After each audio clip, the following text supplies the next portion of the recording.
All right, we're live. What's up, everyone? Welcome back to another episode of Wall Street Rundown. I'm your co-host Billy. I got Wale with me. What's good, Wale? What's good, everybody? Hey, man, we're gonna keep it today. We're gonna keep it sweet and short, just like the market. It was a good day if you were playing the right direction today, man. I know it was very kind of unexpected, given that this whole week seemed like the market was just going down, and today kind of Wale was joking. It seemed like all the CFOs started their buyback uh, all at the same time, and the stock just went up like crazy, man. But let's look at some of those recap, man. Like S&P 500, like it was down like I think 1% overnight, and then just came back and ended up with like 2%. The Dow Jones was up like crazy. We went past that 50,000 level like it was nothing. It just bulldozed through it. You know what I mean? And then you have all the small caps. Look at IWM. Oh my God, that was the strongest move. IWM moving like $9 a day. It's if you catch that move, kudos to you, man. That is you must have got like three, 400, maybe 1,000%, maybe even more than that too, depending on what position you got. But I mean, this is a sharp turnaround from sentiments, coming in Monday, Tuesday, Wednesday, Friday. Like it's just crazy how like we were talking about how the market was like, some rotation was happening. We're seeing some sell here and there, but then today it's just like it just catapult out of nowhere. Now, do you trust this move? Do you not trust this move? Wale, let's get your feedback on this. Yeah, so I'll be 100% honest. If you would have told me that IWM would be up 3% today, QQQ would be up 2% today, and SPY would be almost 2% today after what we saw earlier this week, I would have told you no way. Really crazy. But what that tells you is that there is still some optimism in the market, and it seems what people were waiting for was just a more attractive price. Mm-hmm. So again, there are cycles that happen in the market from time to time. We brought up the fact that sometimes the selling gets overdone, and I think that we had some overdone selling. And Lord behold, coming into today, the buy the dip folks really made a big impact on how the market moved today. Now, I will Mm-hmm. say Mm-hmm. this. Um, I don't know if I can say that I 100% trust the move to continue for the entire market. But I will say this, though, that if you look at the index that is leading so far this year and that has made a brand new high, it's the RSP. Mm-hmm. It's not SPY, it's not QQQ. IWM is outperforming SPY and QQQ, Big but time. the RSP made a all-time high today. So what that Yep. tells me is that there are more market sectors that are participating in this rally. If we continue to make new highs, then maybe that's a possibility that, we can trust this move. But after just one day of this, I'm not going to sit here and say I trust it just yet. Right. I need more time. But man, what a what a stellar day. If you were a trader or if you were an investor, it was good to see certain stocks climb out of the red today. Yes, yes. But honestly, despite all this crazy move today, the rebound we see today, if you look at the overall market, like the story of 2026 kind of like remains the same. There seems to be some sector rotation. Because Hmm. go look at Nasdaq for the year. Nasdaq is still down for the year. Hmm. Go look at ES. ES is still down for the year. So it's like there is some market rotation. It seems like people are moving away from like the most expensive stocks and all the stuff to like into like stock that actually got beat up in the past year or two.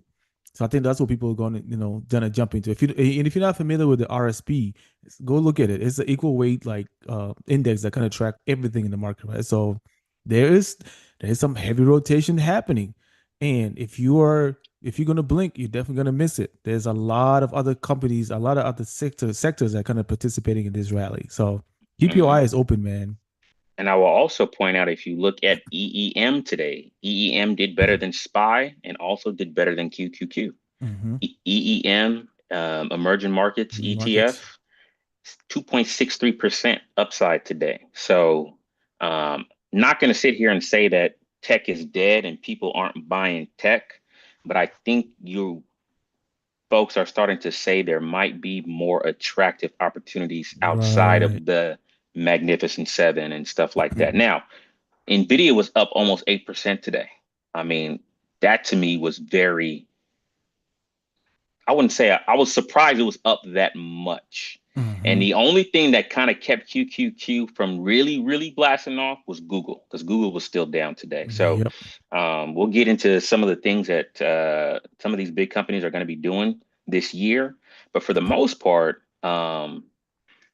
you know, this is why I keep talking about when you're building a long-term portfolio, don't just be in domestic equities. You want to Right. be able to spread your assets into other sectors, especially in something like your 401k or an IRA, where you're Hmm. going to be holding it long term and there's going to be compounding with no taxes, right?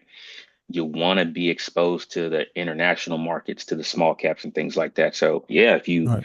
if you aren't in fully invested or you just kind of been sitting on the sidelines, we'll talk about that later. But man, this was one of the days that you just did not want to miss. Days like this are when you're happy that you have everything automated, especially when it comes to investing. Hmm. You know what I mean? You're just buying the dip, buying whatever. It's just like you don't have to worry about whether you're gonna buy next month, next week, whatever. It's just automated. When the market is red, you're still buying. You know what I mean? So, and then when it Hmm. comes back, you see your portfolio going up like crazy. You know what I mean? So Correct. Yeah. my portfolio definitely went up crazy today, and I was happy. I'll also say too, as an investor, you know, take a look at the stocks that were up the highest today, right? Mhm. Make a list of those names. Look at what people are buying. So I'll just give you, and that will tell you where people are betting as far as the future. On days like this, obviously a lot of stocks are up, but look at the Right. stocks that were like up really, really much. So when you look at some of these AI infrastructure names, when you look at some of the names that are kind of powering what the future will look like, NVIDIA, AVGO, both up above 7% today. Mhm. We've got APLD was up 25% today. Okla was up 14% today. Mhm. You got Core Scientific up 13%, BRT up 10%, TSM up over 5%. Intel is back above 50. So, make a list of the names that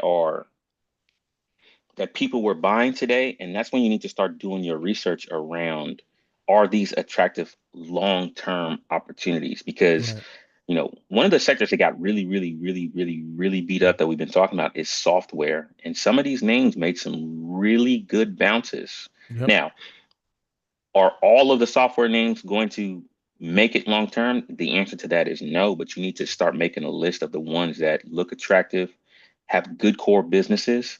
I've narrowed my software opportunities down to cybersecurity, and that's what I've been focused on, is cybersecurity. Hmm. And just, things where companies where um, an app or an algorithm is not going to eliminate their business, right? Right. Right. People who have sticky businesses where if you're going to uproot the business, it's going to be very, very hard to do that. So, yeah, I'm happy because there's some names that I have that really got out of the mud today. So less red than there was over the last 3 days. So I'm happy about that. Absolutely. Absolutely. And like I said, days like this are the days you wish you were in the market. And if you're on the market, I'm telling you, you definitely seen some bounces today, especially if you bought a little bit of the dip also, Hmm. to be able to kind of take advantage of days like this.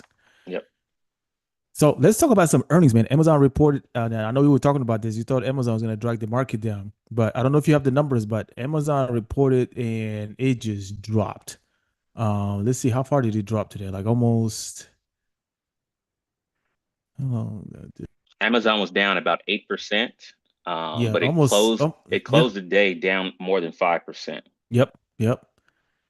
So I mean, it kind of came back after the drop. It came back a little bit, you know. So we definitely made some money back, but it's just like that drop. We thought the market was going to be dragged down from it, but overall, man, Amazon is like they're not scaling back when it comes to like the data centers. They're talking about spending like $200 billion this year alone on data centers, chips, and related infrastructure. I mean, that's, and then also combined with recent disclosure from Meta, Alphabet, and Microsoft, total planned AI focused investment across this group now stands at $650 billion for 2026. So the money is not stopping from investing in the infrastructure when it comes to AI. That's a lot of money going to AI. You know what I mean?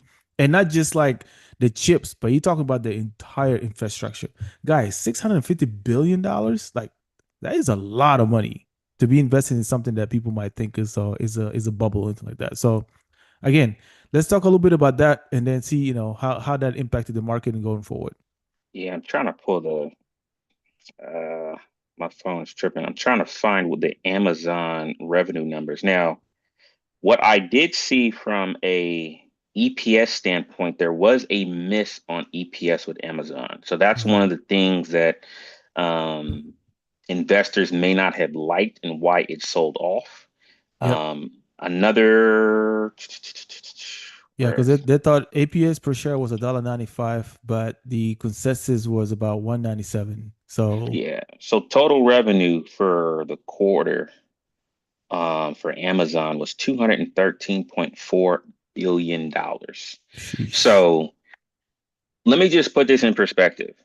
Amazon is saying that they're going to spend 200 billion in capital expenditures in 2026. That's only one quarter of revenue. That's it. So, that I mean, let's just put that in perspective. That's just one quarter of their revenue. So you got a $200 billion revenue business. You're spending 200 billion. I mean, you're spending another 2 billion on CapEx. I mean, it's a lot, don't get me wrong, but it's not everything.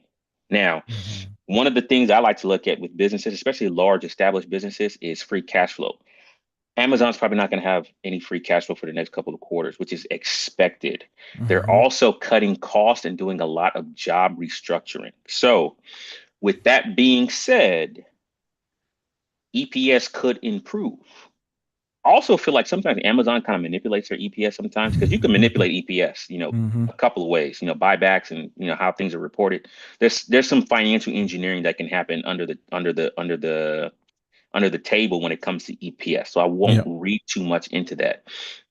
But what I think they're doing is they're going all in on this AI play, and with AWS and with less employees, and they're betting long term that they're going to be a more efficient business long term.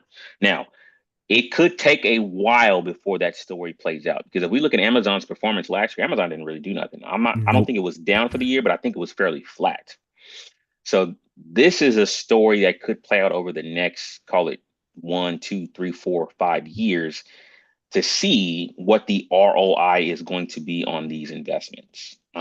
But what I will say from my perspective is this, and I'll keep hammering on this, is all of these big Mag 7 companies are not scaling back on spending. So let's put this in perspective. Amazon, $200 billion. Google, $180 billion. Meta, $125 billion.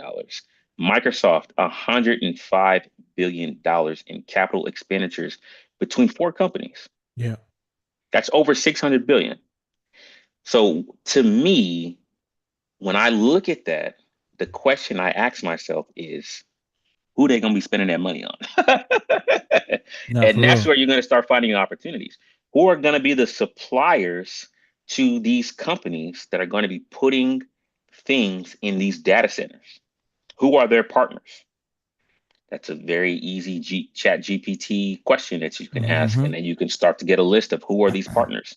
And again, start with the big names: Amazon, Google, Meta, Microsoft, and say, as these companies build out their data centers, who are going to be the main partners for networking, for cooling, for whatever it is that they need within their data centers. Right. And you'll start to really find gems to possibly invest in. So if you put in the work, you do the time, you'll find the opportunities because again, none of these companies have come out this year and have said we're scaling back on capital expenditures. If anything, they increased.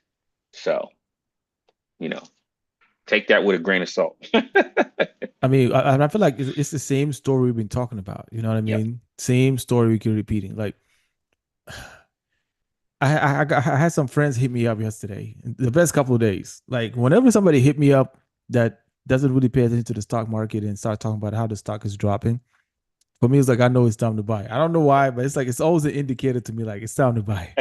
Because when the sky is falling off and everybody around you that stop paying attention, who typically wouldn't pay attention, you know that like there's something happening. You know what I mean? So it's like for Hmm. me, it's like, it's as weird as it sounds. I'm like, okay, I think it's time for to start thinking about buying and stuff. But again, like don't be distracted by like the stories in the news sometimes when it comes to like certain things that you have conviction about. You know what I mean? Follow the money. Like if everything else fails, follow the money. Where's the money being spent? Where's the money going? Even in the market, go figure out, go pull up all the 11 sectors of the market, see where the money is flowing into. That's the easiest way for you to see exactly where the money, where the big boys are spending their money, basically. You know what I mean? So, again, just being very disciplined when it comes to like not being shaken out of position by some news and all this stuff, but actually relaxing and just calm down and figure out exactly what's happening, and then get back in the market again. Another thing I want to talk about is Bitcoin, man. I know it's not on our list, but let's talk about MSTR, bro. Like, I don't know, man. I feel like we should have shorted that company like last year when we were talking about. Today they kind of bounced back a little bit, but over the past 1, 2, 3, 4, 5, 6, 7 days, just downward trend. This thing is down like over 50% from the high. It's crazy. It is crazy how like the company that depends so much on Bitcoin. And one thing I'm wondering too is that if they bought more Bitcoin on this drop, because if you guys go look at Bitcoin dropped almost like 60% from the high of what it was this year. So we erased all the gains from the time when Trump took office, basically. Now, a lot of people we talk to, like in the Bitcoin world, they'll tell you this was expected, right? Bitcoin has one more cycle of downward trend before it actually takes off, and from now, this is the cheapest you ever see Bitcoin. At least that's what they're talking about. Whether that's true or not, we don't know. But this is the cheapest that you're going to see Bitcoin going to, according to a lot of people who are trading Bitcoin. Which I think we hit a low of, I want to say like 59, 58 around that. Hmm. So is this true? I don't know. I mean, we're about to see in the next few weeks, few months, couple of years, and see exactly when the next leg of Bitcoin going up is going to happen. But opportunities is always going to present itself. You just got to be ready for it. And whatever conviction, whatever stories, whatever research you have done, you have to trust it. At some point, you got to put that thing into action. If you say that something is going to go up because of this, then just put that into action and start putting your money where your mouth is, basically. So again, we got some great opportunities today from the market dropping up a couple of days ago. And if you were in the market, you definitely ate some money. Yeah, my thing with MSCR, I think MSCR was up 26% today. Yep. My thing with them is the business of using leverage and diluting shareholder equity to buy Bitcoin. And you can see over the last year, that stock was down like 69%. Mhm. Bitcoin wasn't down that much. But I guess that's what happens when you have a highly levered company. Mhm. So to me, it's a dangerous game. Another thing is everything that funds their operation is based on access to capital. The money is not coming from free cash flow. The money is not Nope. coming from operations. It's coming from borrowing money and issuing shares. If that market dries up for them, Hmm. my question is how much value do they have long term? That's my question because this is how it works. They issue common stock that they don't have to pay dividend on, but they also issue preferred stock that they have to, you know, pay dividends on. Mhm. Dividends is not coming from cash. So what happens when you want to pay a dividend? You got to go borrow money. You gotta borrow money. So it's borrow, borrow, borrow, borrow, borrow, borrow, borrow. It's an endless cycle. So to me, it's a dangerous game. People think it's genius. We will see how this plays out long term. But you can see that the stock is not durable when it comes to, you know, how big when Bitcoin hits a huge downturn. My thing is if you want to own crypto, man, just own Bitcoin. That's don't use leverage. But I Seriously. guess to each his own. We'll see how this plays out. So I'm just trying to figure out who the heck was buying the stock. Maybe it was short covering. I don't know. Maybe it was short covering, but my question is who was buying the stock today to pump it up 26%. So we'll see. Somebody was. Maybe they're doing a buyback. You never know. Yeah, maybe. We'll see. Yeah. But I mean, overall, man, like I think if you were in the market trading today, if you're a day trader today, you definitely made some good money. If you were really paying attention to the market, you made some good money today. But let's talk about the cost of missing the best days in the market. You know what I mean? Like if you're not prepared, if you're not paying attention, those days like this, you will regret not trading, not regret not investing, you regret not being in the market or understanding exactly what's happening. Because today it could have been like a good day if you were really paying attention to the charts and all that stuff. Now, let's talk a little bit about that and see exactly what do you want to touch base on when it comes to that. So one thing I want to tell people is that the last 3 days that we had in the market, those are the days that really test whether or not you're a long-term investor or not, Mhm. right?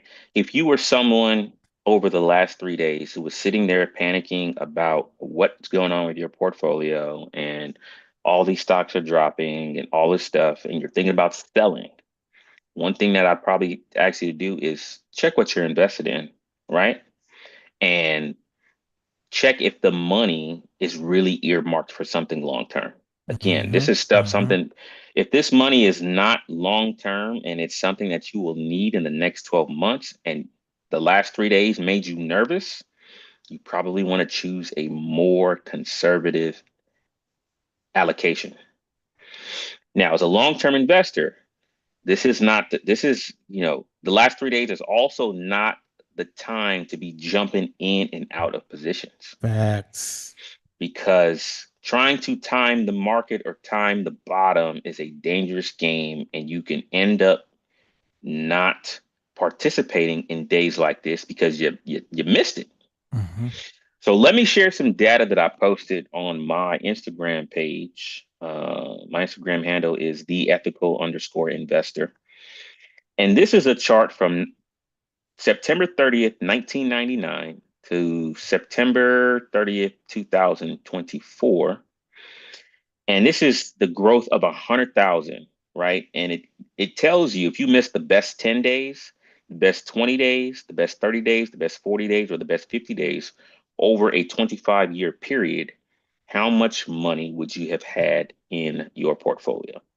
So if you invested $100,000 on September 30th, 1999, and you held it for 25 years, your 100,000, let's just say you didn't do anything, your 100,000 would now be $716,540 Sheesh. over a 25-year period. So that's a 7x in return by just staying fully invested. Now we're just looking at the S&P 500. S&P. Yep. If it was the Nasdaq, it might actually be a little bit higher. Who knows? Now, let's just say over 25 years, you missed the best 10 days. You missed the best 10 days. Your portfolio would go down from 716 potentially to 328,000 Mm. by just missing the best 10 days over a 25-year period. It's like 50%. Damn. Now, let's just say you missed the best 20 days. Your portfolio drops to $203,000. Let's say you missed the best 30 days. Your portfolio is only up 129,000. Mm. You missed the best 40 days, you lost money. You're at 89,000. You missed the best 50 days, you lost almost half of your portfolio. You're at 63,000. Mm. So, what does that tell you? Jumping in and out of the markets on a portfolio that's supposed to be designed as a long-term portfolio doesn't make sense. There's no need for it. Nope. There's no need for it. Now, imagine someone who was adding to the portfolio over this 25-year time frame, right? You probably well over $1 million. Way, way, way over. So this is this is the reason why it's always good to stay fully invested in a portfolio that's earmarked for something long term, like your 401k, your Roth IRA, your traditional IRA. Those accounts are usually marked for long term strategies, right? Anything that you have earmarked long term, you should not be, you know, In and out. jumping in, jumping in, jumping out, jumping. Now, your trading account is completely different. And in my opinion, it's probably best to keep those two completely separate. Separate. I've done that and it's done wonders for my psychology, right? Because you get into a bad trade, right? And you looking at your stock account where you got a position you've probably held for the last maybe year or two that's up 20 or 30%. And you're like, let me sell some of this so I can get back, so I can add to my trading Right. account. That can be a dangerous game. So if you trade on Robinhood, keep your long-term portfolio in like Fidelity or Vanguard or something else where you don't look Mm-hmm. at it. Keep it Mm-hmm. completely separate with a different broker. That is my 2 cents, where you don't see it while you're trading. Yep. Yep. Yeah. So, yeah, again, like you miss 10 days over 25 years and your return drops in half. That's drastic. Mm-hmm. That Mm-hmm. is a drastic drop. Yep. There's a saying that said that the best performing portfolios are for the dead people because they never have to log in. And the second best are people who forgot their password and log in. So that just tell you something, right? It's like if you're not constantly looking at your long term portfolio, more than likely you're gonna be okay. You know what I Correct. mean? It's not meant to look at it daily and shift stuff daily. So let me tell you a story. So during COVID, when the sky was falling, everybody was panicking, right? I went to a nonprofit organization where we manage their 401k, and a lady came to me and she was like, "I forgot my password," and I was like, "I'm gonna be 100% honest with you. Just by looking at your age, this is probably the best time to not have your password." And I told her, I said, "This is probably the best time to not have your password." Mhm. I said, "Don't Don't look." even log in. I said, "Don't even log in.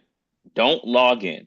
Mhm. When we come back next quarter, then you should." And she didn't really understand it, but I was able to sell her on not trying to access her password. Yeah, I said, "Don't do it because you're gonna look and you're gonna want to change something. you're You're gonna gonna look. panic. You're gonna want to touch it." Yep. So she was like, "All right, I'm gonna just let it roll." This was late March. Mm. So we had come back again in, I want to say either this might have been July or August. That's when And the she came rebound up to me and happens. she was like, "I'm glad I didn't have my password." Mm-hmm. Yep. I had another lady, and I'll tell this story again because this one breaks my heart, man, because this lady literally sold on March 11th, 2020, which was the absolute bottom. She If you got, sold yeah. all her If you stocks. guys went around in March 2020, it was ugly. She sold all her stock and said she was going to sit in cash until things improved. And what I had told Wow. her, I said, "Look, you're still about 8 years away from when you're going to need this money. That's a fairly long time horizon, right? Mm-hmm. I don't think now is the time to panic." I said, "Give it 6 or 7 months, and then maybe we can then shift you to a more conservative allocation." Mm-hmm. Said, "If anything, don't touch it, or if you can, I would be contributing more." Mm-hmm. She No. said she wanted to sell. Gee, man. That sucks. And I And I bet don't think, she probably tried to get back after when it started going up. you know what, she didn't get back in until like, I think August or July. So she missed out on the run. Now, Damn. again, if this is a long-term portfolio, the strategy should be long-term. Yep. If this is a short-term portfolio, I'll say this right now, you probably don't want to be 100% in stock, right? Right. That to me doesn't make a lot of sense. If this is a short-term portfolio, you're saving for a house, you're saving for needing this money Exactly. in 12 months or less. probably not the best place to put the money because a day like Tuesday, Wednesday, and Thursday could really hit you pretty hard. Mm-hmm. And then you got less capital needed for what you are What you're planning to supposed to use it do. for. Yep, And then at that point, you're just praying for a comeback. And pretty much. praying is not a plan. Now, today would have helped you, But but again, I don't think we've recovered all the losses that we had this week. no, not yet. Not everything. So, Mm-mm. asset allocation, the aggressiveness of your portfolio should be aligned with how far or how long it will take you until you actually need the money. Yep, yep. So, but yes, Man, stay that, invested. Stay invested. and stay and don't get shaken out of position, man. That's the biggest thing. Especially if you're in long term, do not get shaken out Correct. of position. If you're trading, yeah, you have to like you're looking at things minutes by minutes, hour by hour. Correct. You analyzing things as in real time. A long term portfolio, man, more than likely you're gonna recover. Hmm. So especially if you invested like the big ETFs and stuff, you're gonna recover. So there's no reason to panic. There's no reason to like jump out and try to catch it one on the bottom on the way up. Like you're gonna play yourself. No. Now, Yeah. I will say this too. If you have a portfolio that is super concentrated in individual stock positions that are not quality companies that might be down over the last 2, 3, 4, 5 years. Like let's say you own PayPal. Hmm. Your cost basis on PayPal is like $200, right? PayPal's trading at what now? I don't know. Let's take a look. We dropped down to well, we dropped down to 30 38 today. Yeah. Well, So 39. 39. So PayPal's trading at $40, right? Hmm.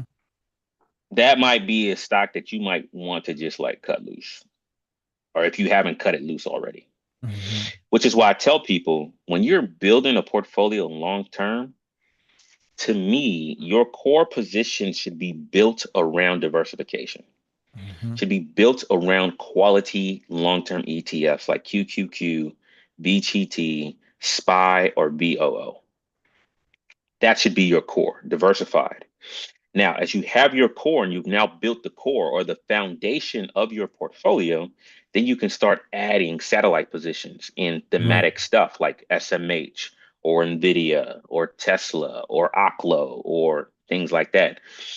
If your core position is built around speculative investments, that can be a dangerous game It's long a very term. dangerous game. Yeah. Now, I'm not going to say that it can't work out. It could work out, but also remember investing is a game of probability. As you have diversified your core portfolio across different, sectors, your probability of success increases. Hmm. Are you going to have a 300% return every year, a 400% return every year? The answer to that is no. But the key to long-term investment is always consistency with less volatility. So there's a thing that we as advisors talk to people about. We talk about risk adjusted returns.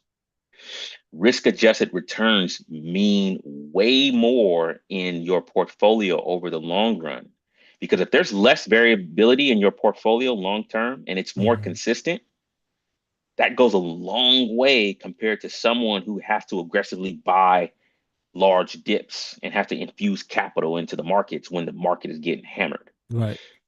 So risk adjusted returns, looking at like standard deviation, looking at Sharpe ratios and stuff like that, looking at alpha, those things are going to help your portfolio long term, which is why diversification is so important. And that's the main reason why they don't allow you to buy individual stocks in your 401k, 401k. Yeah. because people will do more harm than good to themselves trying to pick Absolutely. stocks. Absolutely. That's why they use mutual funds, because it protects people against themselves. So if you're an early investor and you're getting started, four ETFs to build your portfolio from: SPY, BGT, QQQ, or BOO. Start there, automate it, and then once you build the foundation, then you can start getting, you know, you can start getting sexy. Yep. Yep. And sexy can be dangerous sometimes. Just remember It that. can't. It can be. It can be. Not all sexy is good. No, not all sexy is good. I mean, like I said, like look at PayPal, right? Hmm. Look at Hmm. PayPal. I mean, I think I posted something on my Instagram page not too long ago. So some of the worst IPOs over the last 10 years. Rent the Runway is down 98% since its IPO. Peloton is down 81% since its IPO. Oatly is down 97% since its IPO. Allbirds is down 99% since its IPO. The Honest Company is down 84% since its IPO. And Rivian is down 81% since its IPO. Crazy. So imagine being a first time investor and these companies go public and you're like, wow, I want to get in.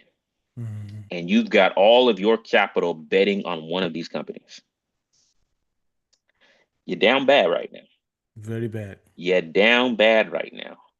So just think about that. You don't want to have one company powering your long term portfolio. Facts. Now, some people will be like, oh, well, if you would have bought Nvidia, this is how much you would have. Or if you would have bought, some of those are outliers. That's not the Hmm. norm. Hmm. Those are outliers, right? So just remember that. I see a lot of that stuff online where people are like, okay, if you would have put all your money in this one stock, where would you be at? That's great and everything.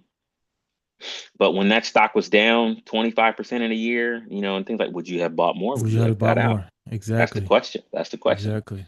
Some people Exactly. might have got shaken out. Yep. So you know, perspective is everything.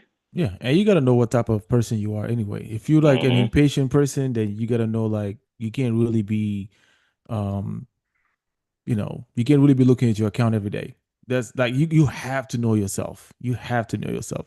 If you don't like trading, if you don't looking at charts every single day, then maybe trading is not for you. Maybe just focus more on investing, long term investing and stuff, and just put money into your account and just don't look at it for another 6 months or so. So again, you gotta know what type of person you are. You have to know, So Yeah, I will say this. I'll tell a story about myself. This was probably back in, it might have been like 2015, 2014. I owned Tesla at $90 and I had Alibaba. I had a lot of individual positions in my long-term portfolio. And I found myself being a little bit too hands-on with it rather than just buying and holding. And I look back, I'm like, I should have never sold those stocks. But what I did was mm, I got to a point where it's like, you know what? I'm gonna just take this capital and just put it into mutual funds. mm. Just put it in mutual funds. Because I'm not trying to get in and out of these positions all the Yep, time because yep. to my detriment, I was, you know, I was doing way more, I was moving the money around way more than I needed Way to. too much. Yep, yep, I told myself like, just take the money out, put it in mutual funds and you know, just let it ride. Now, yep. fortunately, one of the mutual funds that I did own, the biggest position was TSM, so that kind of worked out. There you go. But I'll say that I probably left a lot of money on the table because where Tesla's trading now, I mean, that's after yeah, the split too. So before the split, it's probably like exactly. damn near almost So $2,000. yeah, so yeah, I messed up there, but it is what it is. You live and you learn. And the good thing with the stock market, there's always money to be made. You There's just always gotta be money to be patient. made. You just You gotta be just gotta patient. be patient. Yeah. That's it. I forget what the saying says. It says the market transfers wealth from the impatient to the To the patient. patience. There you go. Every time.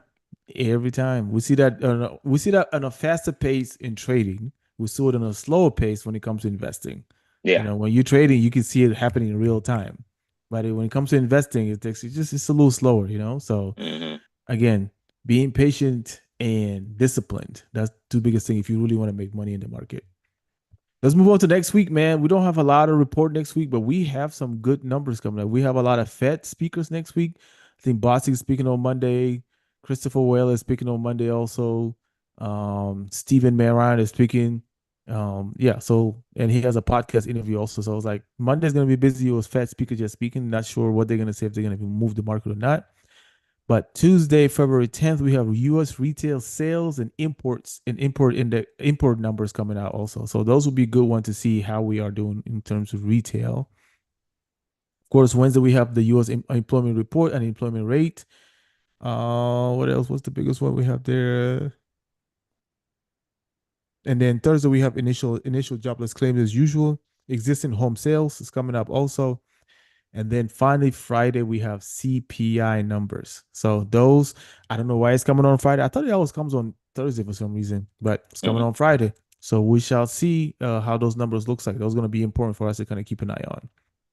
And then the following week, of course, Monday is President's Day. So I don't think the stock market is open back then. But PCE numbers actually coming in 2 weeks also. So that's another number we're going to keep an eye on.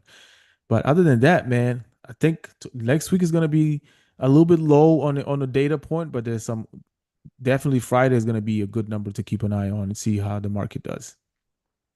Any last minute, any advice going into next week after, especially after today's run, man? Like what would you advise people to keep an eye on? So next week, one of the things I would say to keep an eye on is the earnings of software companies, because there's a couple names that will be reporting next week. Mm-hmm. Listen to what they have to say about guidance moving forward. So let me give you a couple names and when they're reporting. So Datadog is reporting on Tuesday before the market opens. So that's a name, that's a software company to pay attention to. Mm-hmm. Another one to pay attention to, Cloudflare reports Tuesday after market Mm-hmm. closes. It's another one to pay attention to. Unity Software is another one that reports on Wednesday before market opens. Um, and then we've got Cisco after close on Friday, and you have AppLovin after close. I mean, not on Friday, on Wednesday. So AppLovin and Cisco report after close Wednesday. And I think HubSpot um, is another should I say? It's another software company. Sorry. Mm-hmm. Fastly, another software company that's in the cybersecurity space. This stock has fallen on hard times. I think Fastly is a buyout target. I wonder what they're going to say on their earnings call, because if you go look at that chart, they're down bad. And I Yeah. feel that there's going to be more consolidation in the cybersecurity space. And I think Fastly might be one of those companies that might get bought out by one of the bigger Yeah. names. I don't know for sure, but we'll have to see. And then yeah, those are the ones that I would be paying attention to. Oh, Applied Materials after close on Thursday. Be looking at their guidance, and then a couple names out there. I'm not really worried about them, like Coinbase and Rivian, Mm-hmm. DraftKings. I'm not really those names don't really fall on my radar. But I will also say a cybersecurity company that did report recently, I think yesterday, was Fortinet. Mm-hmm. Fortinet had some good things to say on their earnings call. I think in the after hours yesterday, it was up 8%. They gave some back, but it did what do you call it? It did close up 4.85% today.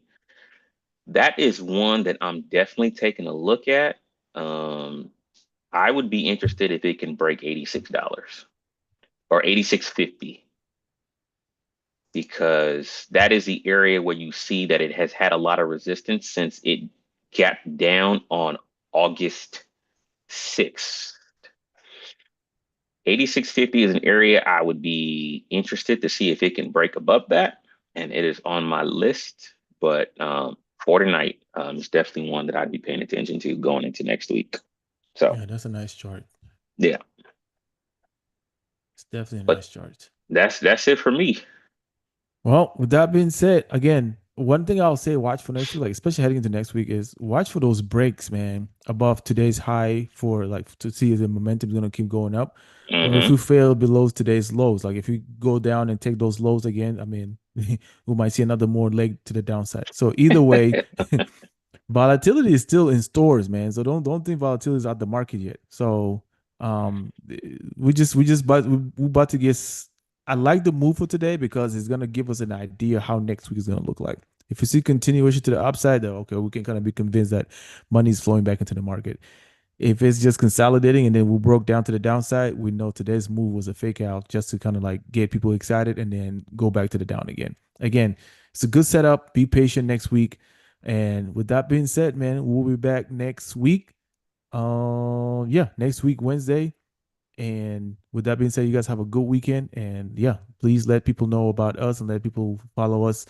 And if you guys like this episode, man, make sure you guys share, subscribe, and yeah, I'm Who all you done got? for this. Who you got in the Super Bowl? Bro, I don't know, man. It's a toss up on this one. I don't really care about either team.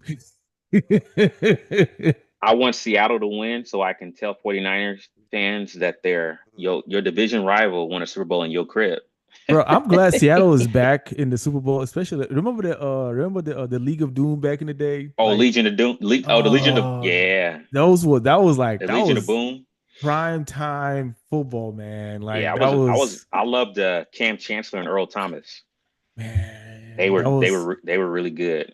that was prime time football, man. But after they started like leaving and everybody's going to a different team, just that whole era kind of just died, you know. And Yeah, Russell couldn't recover from that, man. I was like, that man did not recover ever since Seattle. He yeah. He just ain't been the same since he left Seattle. nah, nah. Nah, But but I hope Seattle wins, man, so I can clown Niner fans. Be like, yeah, you got a division, your division rival won a Super Bowl in your crib, in your yeah, own that's crazy. backyard. That's So crazy. So I it's just gonna be want, a good game though. We'll see. yeah, we'll see. I don't need another Patriots dynasty in my lifetime. I've seen enough.